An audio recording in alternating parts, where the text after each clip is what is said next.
Hello, I did my flashcard on metabolic acidosis, which is a critical condition characterized by the drop in blood pH due to reduced serum bicarbonate levels. This can either be acute or chronic. Common forms of acute metabolic acidosis include lactic acidosis, which is increased lactic acid levels in the blood due to strenuous exercise, things like that, or also malnutrition. Then there's diabetic ketoacidosis, where there's a presence of ketones in the blood and urine. This one is treated with IV fluids and insulin, which convert the ketones into bicarbonate. Then you also have lactic acidosis, which is increased lactic acid levels in the blood secondary to strenuous exercise or malnutrition. The risk factors: non-modifiable diabetes, which puts you at risk of diabetic ketoacidosis. The modifiable strenuous exercise, which puts you at risk of lactic acidosis. There's type A and type B. Type B is a result of liver failure, and type A is a result of hypoxia and tissue breakdown. Another modifiable risk factor, severe diarrhea, is a common cause among pediatric patients, secondary to dehydration. The dehydration can have a big impact on kidney perfusion due to elevated chloride levels.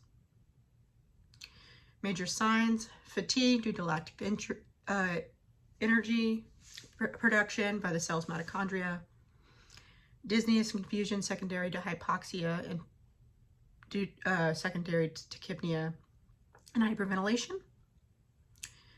Symptoms: the hyperventilation is the way the body compensates for the acidic environment.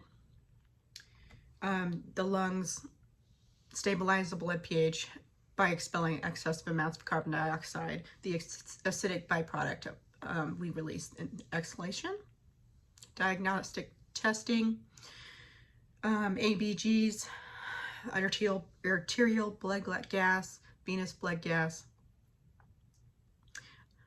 The BMP, basic metabolic panel, which is known to assess kidney function.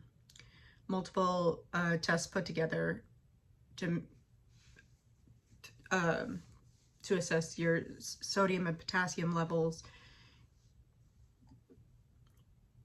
and your kidney's inability to filter them from the blood. Ketone levels: elevated ketones arise from diabetic ketoacidosis or muscle tissue breakdown secondary to malnutrition and strenuous exercise. This can be elevated and evaluated in three ways: and they're blood ketones, urine ketones, and urine pH.